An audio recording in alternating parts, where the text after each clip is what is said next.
guess this is just starting more questions. Soft swinging, again, is when you like just hook up but you don't go all the way.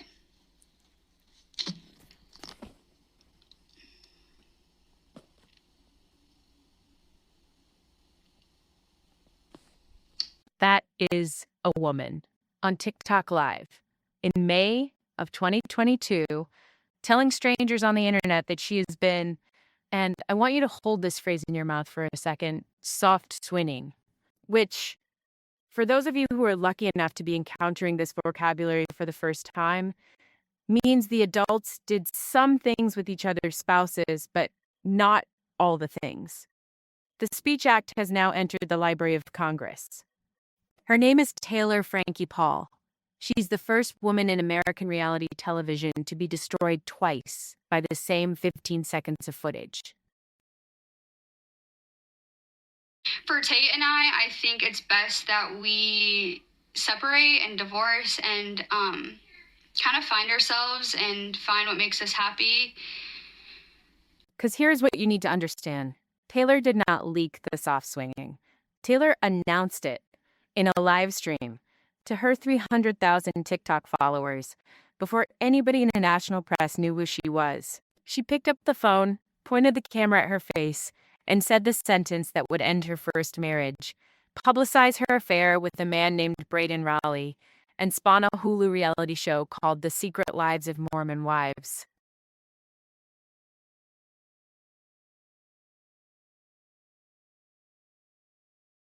Swinging, what do you expect? With all the soft swinging, what does that mean? Do you guys know like what they all did? I think it's just everything but sex is what I understand. Like oral too? Yes. It was like swapping in front. First receipt, for the record.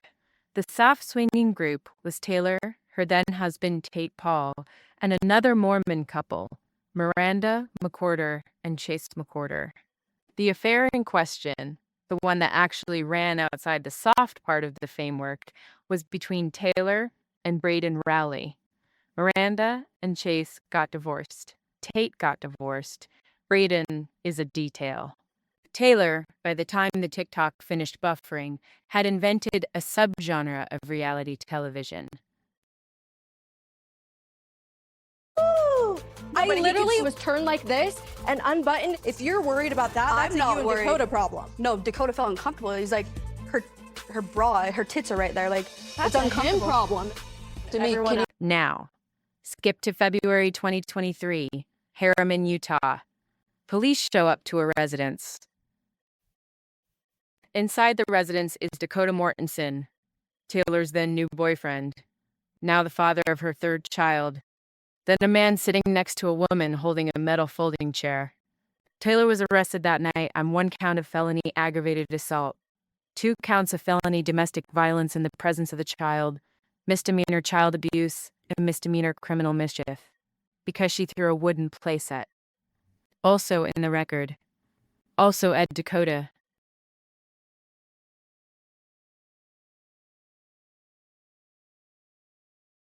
So take a listen to part of that conversation. She threw another chair. Threw a chair, a metal chair, at a man in a house with her own children present. That was the night. That is the tape. That is the 15 seconds that 3 years later, a video producer at TMZ would find or receive and published on a Thursday afternoon in March of 2026. 72 hours before the woman who threw the chair was supposed to premiere as the star of a primetime ABC dating competition. I hope someone will take me, I'm on probation. August 2023. Taylor pleads guilty in abeyance to the aggravated assault charge. 3rd-degree felony. 36 months of probation. Which means, for anybody who has not had the pleasure of reading Utah sentencing statutes, that the conviction goes away if she completes probation without incident. Probation was ongoing in 2026. The conviction was, on paper, not yet technically a conviction. The tape, however, was in the TMZ server room. I go back and forth because obviously my first season, I was so freaking pregnant. Second receipt. She has 3 children. Indy May, born August 2017, and Ocean, born June 2020, both with her first husband Tate. Ever True, born March 19th, 2024, with Dakota Mortensen. Ever's birthday is, to the day, 2 years before Dakota will be awarded temporary emergency custody of her. If the universe has a sense of irony, it is not a subtle one.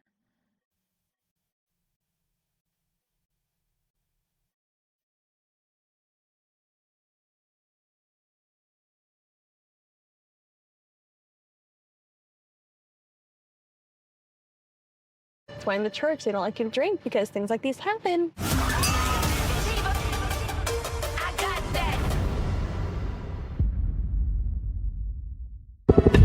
Because here is the arc.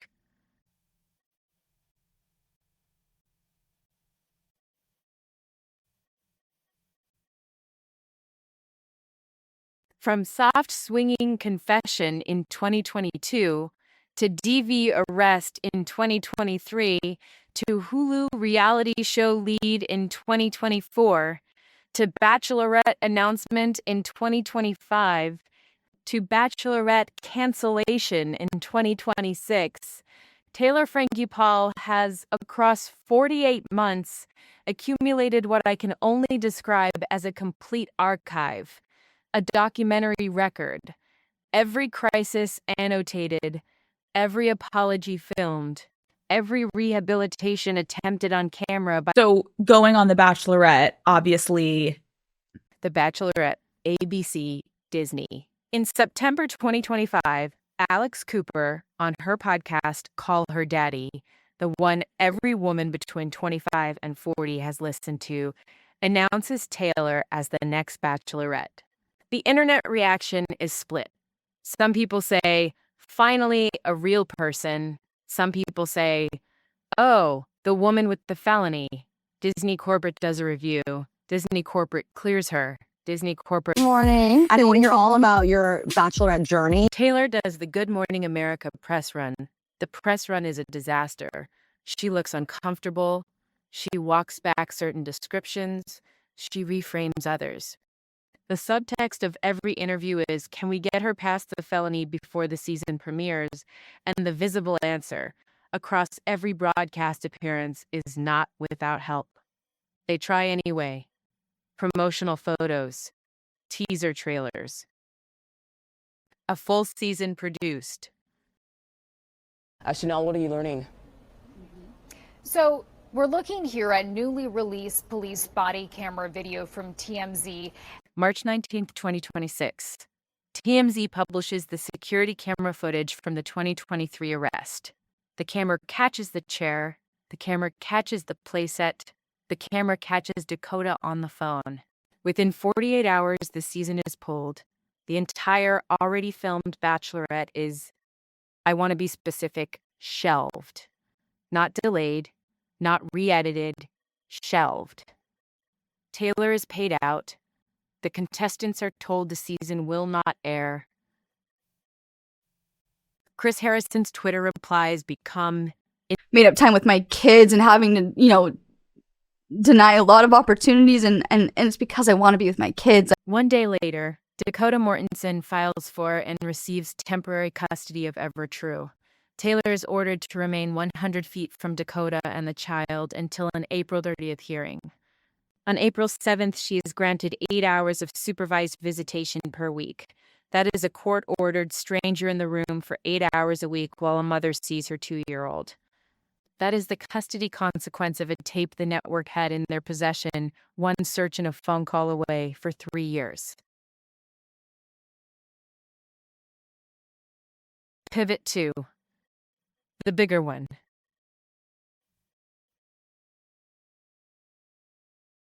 You didn't know. I didn't know. And I was like, what does that mean? I was like, She didn't know that she was an executive producer on the biggest reality show on Hulu? Because here is the detail that nobody on TikTok or Reddit is willing to say out loud.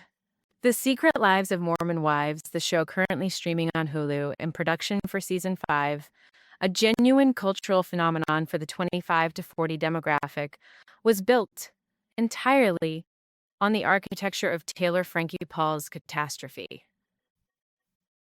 The soft swinging TikTok is the origin story. The cast is the group that was in the soft swinging. The show sells the franchise as Mormon Women Finally Talking. The show is actually Mormon women talking because one of them could not stop talking in 2022 and accidentally created the show's entire pitch deck. Very obviously taboo. So if I'm doing it, I'm not talking about it. Which means, and this is the sentence, Taylor is being paid by the same company for the same behavior that ruined her life. Hulu is a subsidiary of Disney. Disney is the parent of ABC. ABC canceled her Bachelorette season.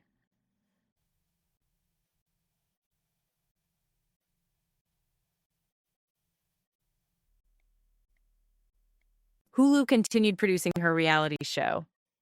The corporate separation between the two was, in this case, the difference between a dating competition that needed plausible deniability and a docuseries that needed exactly the opposite. Same building, same logo on the badges, different floors. My kids come first, and so it's been like just a back and forth process. And here's where it sharpens. Because while Hulu was filming season 4 with Taylor as the lead cast member, Dakota Mortensen was the father of her infant. Dakota was still living with her. Dakota appeared on the show. Dakota was not in the frame of the Hulu production, the plaintiff in a domestic violence case. Dakota was a supporting cast member. The same footage that would, in March 2026, cost her a daughter was, in 2024 and 2025, part of her content calendar. I don't know how to say it, really. Say what? I don't know. That is the answer Taylor gives on a confessional to a question about whether she is happy with Dakota. She says, I don't know. She says it on a platform whose business model depends on her not knowing. She says it with the full understanding that the platform will sell the not knowing to Subway sandwich commercials and Instagram ads for waist trainers.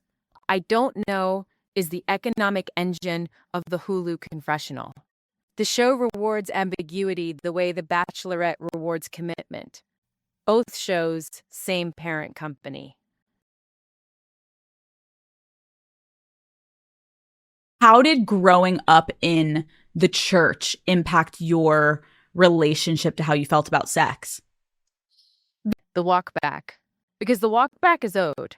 Taylor is a real person. Taylor is, by all available evidence, a mother of 3 in the middle of a custody fight that has every indication of ending worse before it ends better. Taylor is not a villain. Taylor is not a genius. Taylor is not a cautionary tale. Taylor is, in the plainest sense of the phrase, a young woman whose brain is not equipped for the volume of exposure she has had, and every platform in the Disney corporate family has understood that and made money on it for 5 years. That is not unique to Taylor. It is unique to the scale of Taylor. But every reality TV biography with a mental health arc ends, eventually, at the same intersection. The cast member, the producer, the network lawyer, and the court record. Taylor reached the intersection faster than most, louder than most, and with the specific disadvantage of having filmed the original crime herself, on her own phone, and uploaded the footage before anybody asked her to.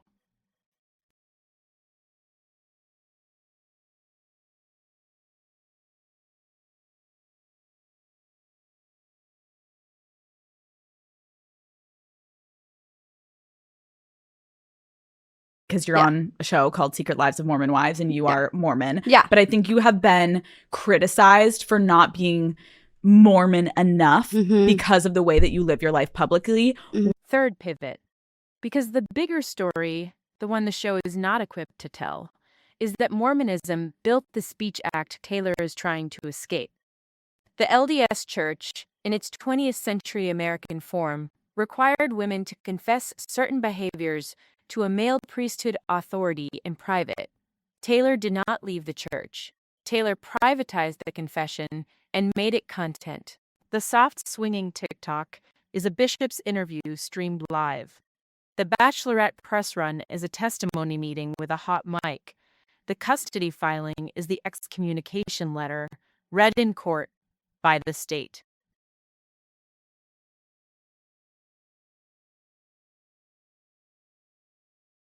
If you lift the Mormon architecture off her life, nothing in this sequence makes any sense. If you leave it on, every step is a woman raised to confess, finally realizing she can confess to the entire internet at once, and mistaking that for freedom.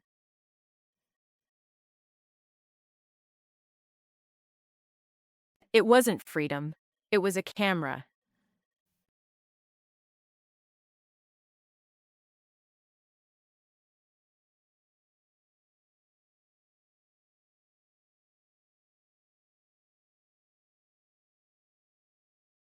I never had hurt my daughter. I never intentionally did anything with my children. The ramp. Here is where Taylor Frankie Paul lands as of the second week of April 2026. Probation ongoing. Felony conviction currently in abeyance pending the probation's completion. 8 hours a week of supervised visitation with her youngest daughter. The Bachelorette season written off as a Disney loss. The Hulu show paused on her. Indy and Ocean. Her kids with Tate, aged 8 and 5.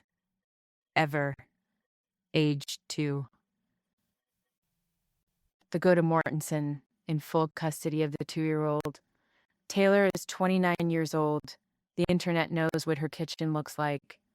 The internet knows what her laundry room sounds like. The internet knows the approximate dimensions of every chair she has ever picked up.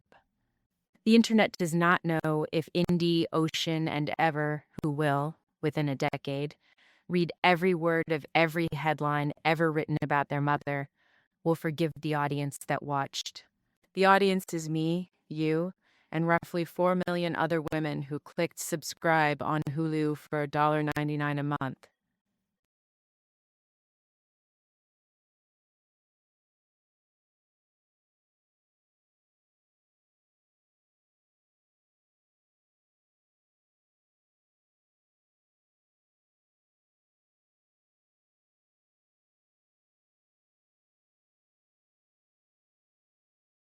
All right, so then yesterday, Paul appeared to comment on this controversy on TikTok, saying, quote, worst part is my daughter having to relive and see it all over again years later. Again, Mugo. Here is the kicker. Every influencer catastrophe produces 2 artifacts. The artifact the internet sees, the tape, the live stream, the arrest footage, and the artifact the internet does not see, the person in the custody hearing, the therapist's schedule, the family court's waiting room coffee. Taylor Frankie Paul has produced the largest public artifact in modern Montauk history. She's also produced a private one, which Hulu is filming next door, and which the audience will get served when the show is recut for season 5. She built the empire. The empire is now building her. And somewhere at a desk, in a Disney regional office, a person who is paid to know the difference between Bachelorette and Mormon Wives is deciding which of the 2 franchises will be carrying Taylor's story into 2027.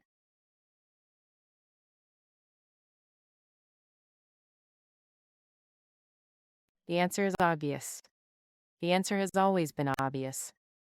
The show that can profit from the wreckage will keep her. The show that needs her not wrecked will let her go. The closed loop. If you made it this far, you either love me or you're looking for something to yell about in the comments. Either way, like, subscribe, and tell your sister.